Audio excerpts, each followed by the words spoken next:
Hi friends, ఎలా ఉన్నారు? అందరూ బాగున్నారా? నేనైతే బాగున్నాను. మీరందరూ బాగుండాలని ఆ దేవుని కోరుకుంటున్నాను.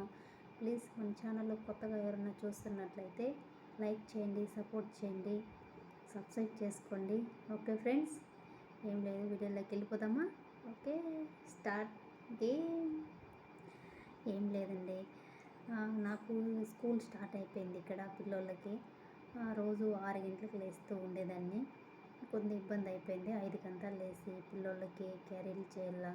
క్యారీల కంటే మన ఇండియాలాగా అన్నం గిట్లా ఎత్తుకొని పోర్లేండి. ఇక్కడ కీరకాయలు, క్యారెట్ తురిమేసి కీరకాయలు సన్నగా రౌండ్ రౌండ్గా కోసి బాక్సుల్లో పెట్టి పిల్లోళ్ళకి లంచ్ పొద్దున్నే మార్నింగ్ టిఫిన్ అవి ఇచ్చి పంపించాలి. కొద్దిగా ఇబ్బందిగా ఉంది, టైర్డ్గా ఉంది. దానివల్ల కొంచెం లాక్ చేయలేకుండా ఉన్నాను. వీలైనంత వరకు నేను చేస్తూ ఉంటాను. చూడండి, నాకు సపోర్ట్ చేయండి. ఓకే, మీ సపోర్ట్తో నేను కొద్దిగా ముందుకు పోయే అవకాశం ఉంటుంది. ఎలా ఉన్నారు? అందరూ బాగున్నారు కదా? ఓకే, నేనైతే బాగున్నాను. ఏంటి ఫ్రెండ్స్, విషయాలు చెప్పాలి. మీరు ఏమైనా చెప్తే నేను వింటాను. ఇక్కడ విషయాలు ఏంటంటే ఇంకా అవే ఉంటాయి, ఇంకేం లేదు. కష్టాలు, బాధలు, సమస్యలు, నిద్రలేని రాత్రులు ఎన్నో గడుపుతాము. ఆకలి తిండి లేని దినాలు ఎన్నో గడుపుతాము. టయానికి తిండి ఉండదు, టయానికి నిద్రపోలేము, ఎన్నో కష్టాలు పడాలి. అన్నీ మనం తెలుసుకొని గలుపు తీసానికి వచ్చాము కాబట్టి మనం కష్టాలన్నీ తెలుసు కాబట్టి మనం చేసుకొని పోవాలండి. సరేనా? వచ్చిన తర్వాత నేను ఇంటికి వెళ్ళాలి, నా పిల్లోళ్ళు చూడాలి, అమ్మని చూడాలి, నాన్నని చూడాలి, భర్తను చూడాలి అనేసి దిగులు పడుకుంటే చాలా సమస్యల్లో, బాధల్లో, ఇబ్బందులు పడతామండి. ఈ మధ్యలో నేను వీడియో చేయలేకుండా పోయినాను, నాకు టైం లేక. మరి ఏమంటే ఆమె వచ్చి మస్కట్లో ఉన్నిందంట. 1 సంవత్సరం అయిపోయిందంట ఆమె వచ్చి. ఆమెకి ఏం ఇబ్బంది వచ్చిందో నాకైతే తెలియదు. ఆమె పనికి కష్టమైందో లేక హెల్త్ ఏమన్నా ప్రాబ్లం అయిందో తెలీదు. నేను వెళ్ళలేను, నేను చేయలేను, నేను ఇండియాకి వెళ్ళిపోతానని చెప్పి వాళ్ళ మేడం బాబాకు చెప్పేసి వాళ్ళు ఆఫీస్ వెళ్ళి వదిలేశారంట. అక్కడ వాళ్ళు ఆఫీస్లో 2.5 లక్షలు కడితే కానీ మేము ఇండియాకి పంపించమని చెప్పి వాళ్ళు చెప్పారంట. మళ్ళీ వాళ్ళ ఆయనకు ఫోన్ చేసి ఇలా డబ్బులు కడితే కానీ ఇండియాకి పంపిస్తానంటున్నారు, లేదంటే పంపిరని చెప్పి ఆమె చెప్పడం అయింది. ఆయన ఎక్కడో తీసుకొచ్చి వడ్డీకి ఆయనకు 1,10,000 కట్టారని చెప్పారు. కట్టిన తర్వాత టికెట్ వేయలేదంట ఆమెకి. 1 నెల అక్కడే పెట్టుకున్నారంట ఆమెని. టయానికి తిండి లేక ఇబ్బందులు పాలైంది అమ్మ. మరి తర్వాత ఏమైందంటే ఆమెకి 30వ తారీఖు టికెట్ వేస్తామని చెప్పారు. వేస్తానని చెప్పి సడన్గా 25వ తారీఖుకే వేసేసినామని చెప్పారంట.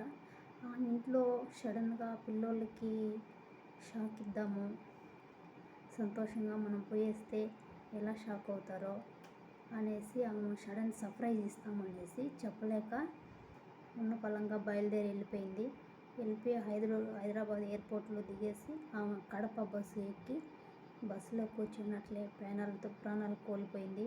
అలాంటి ఎవరికి రాకూడదు. నాకు కూడా మనసు బాధేస్తుంది.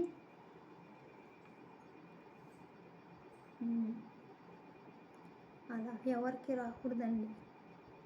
ఫస్ట్ ఒకటి నేను చెప్తాను, గల్ఫ్ దేశాలకు వచ్చినప్పుడు అన్నీ తెలుసుకొని రావాలి. ఇక్కడ పిల్లలు ఉండరు, ఫస్ట్ మెయిన్ పాయింట్. భర్త ఉండరు, మన అమ్మ నాన్న ఎవరు ఉండరు. అందరికీ దూరమై మనం వస్తాము కాబట్టి వాళ్ళపైన మనము మనసు బాధేస్తుందని మాట్లాడలేకపోతున్నాను. వాళ్ళపైన మనం బెంగ పెట్టుకొని అలా పోవాలా చేయాలా అని అనుకొని మనకు ఒళ్ళుకు వస్తే ఎవరు చూసే వాళ్ళు ఎవరు ఉండరండి ఇక్కడ. సరేనా? కనీసం తిన్నావా, ఎలా ఉన్నావు, హెల్త్ ఎలా ఉంది, నీకేమన్నా ఒళ్ళుకు వస్తే ట్యాబ్లెట్ వేసుకొని 10 నిమిషాలు రెస్ట్ తీసుకో, గంట పడుకో, మళ్ళీ తర్వాత చేసుకో పని అని చెప్పేవాళ్ళు ఎవరు ఉండరండి ఇక్కడ, తెలుసా? వాళ్ళకి పని మెయిన్. ఎలా ఉన్నా వాళ్ళకి పని చేయాలి.